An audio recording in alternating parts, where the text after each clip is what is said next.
Al Salam Mohanlal നായകനായി എത്തിയ ചോട്ടാ മുംബൈയുടെ രണ്ടാം ദിനം ഗംഭീര കളക്ഷനോടുകൂടി തന്നെയാണ് സിനിമ മുന്നോട്ട് പോകുന്നത്.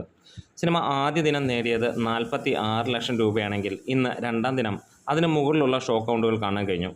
എറണാകുളത്തെ ബിഗ് സൈസ് തിയേറ്റർ കവിത 1130 സീറ്റുകളുള്ള ആ ഒരു തിയേറ്ററിലെ ഷോകളെല്ലാം തന്നെ ഹൗസ്ഫുള്ളായിരുന്നു.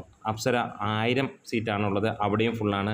ലക്ഷ്മി തിയേറ്റർ 1000 സീറ്റാണ്, അവിടെയും ഫുള്ളായിരുന്നു. അനശ്വര 536ഓളം സീറ്റുള്ള ആ ഒരു തിയേറ്ററിൽ അവിടെയും ഫുള്ളായിരുന്നു. കേരളത്തിലെ ഒട്ടുമിക്ക തിയേറ്ററുകളിലും അങ്ങനെ തന്നെ ഹൗസ്ഫുൾ ഷോസുമായി സിനിമ മുന്നോട്ട് പോവുകയാണ്. സിനിമ രണ്ടാം ദിവസം നേടിയ കളക്ഷൻ 55 ലക്ഷം രൂപയോളം എന്നാണ്. അതായത് ആ 2 ദിവസം കൊണ്ട് സിനിമ 95 ലക്ഷം 1 കോടി രൂപയ്ക്ക് അടുത്തെത്തിയിരിക്കുന്നു.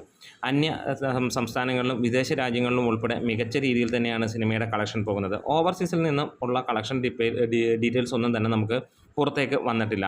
എന്തായാലും കേരള കളക്ഷൻ മാത്രമായി തന്നെ സിനിമ 95 1 കോടിക്ക് അടുത്തെത്തിയപ്പോൾ വിദേശ രാജ്യങ്ങളിൽ നിന്നുള്ള കളക്ഷനും എല്ലാം കൂടെ ചേർത്തിട്ട് നമുക്ക് തീർച്ചയായും 1 കോടി 20 ലക്ഷം രൂപയ്ക്ക് മുകളിലേക്ക് എത്തുമെന്നുള്ളത് പ്രതീക്ഷിക്കാവുന്നതാണ്. റീ റിലീസ് ചിത്രങ്ങളിൽ മോഹൻലാലിൻ്റെ മറ്റൊരു വമ്പൻ വിജയമായിട്ടാണ് കാണാൻ കഴിയുന്നത്. ഇന്ന് കവിതാ തിയേറ്ററിൽ നമുക്ക് കാണാൻ കഴിയുന്നു വമ്പിച്ച അല്ലെങ്കിൽ വമ്പൻ ജനാമിതി തന്നെയെന്ന് പറയാം.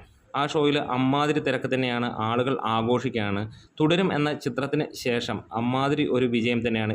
വലിയ രീതിയിലുള്ള റിലീസ് ചിത്രങ്ങൾ ഉണ്ടായിട്ട് പോലും ഈ സിനിമയ്ക്ക് മികച്ച രീതിയിലുള്ള തിരക്ക് തന്നെയാണ്. അൾട്ടിമേറ്റ്ലി നമുക്ക് പറയാനുള്ളത് അതിഗംഭീരമെന്ന് തന്നെയാണ്. കോട്ടയം അഭിലാഷിലെ 735 സീറ്റർ അതിൻ്റെ ഫസ്റ്റ് ഷോ ഹൗസ്ഫുള്ളായിരിക്കുന്നു. എക്സ്ട്രാ ഷോസ് എറണാകുളം കവിതയിൽ വീണ്ടും ആഡ് ചെയ്തിരിക്കുന്നു എന്നുള്ളതാണ്. രാത്രിയിൽ ഗംഭീരമായിട്ടുള്ള ആ ഒരു തിരക്ക് തന്നെയാണ് സിനിമയ്ക്ക് കാണാൻ കഴിയുന്നത്. അതെ, വമ്പൻ സിനിമകൾ ഇറങ്ങിയിട്ടും അതിനിടയിൽ ചോട്ടാ മുംബൈ വലിയ വിജയമായി തന്നെ മാറുകയാണ്. ഇന്ന് സിനിമ കണ്ടവരുണ്ടെങ്കിൽ തീർച്ചയായും കമൻസിലൂടെ ഒന്ന് രേഖപ്പെടുത്താം. നമ്മുടെ വീഡിയോസ് ഇഷ്ടമായെങ്കിൽ ഒന്ന് സപ്പോർട്ട് ചെയ്ത് തരാം.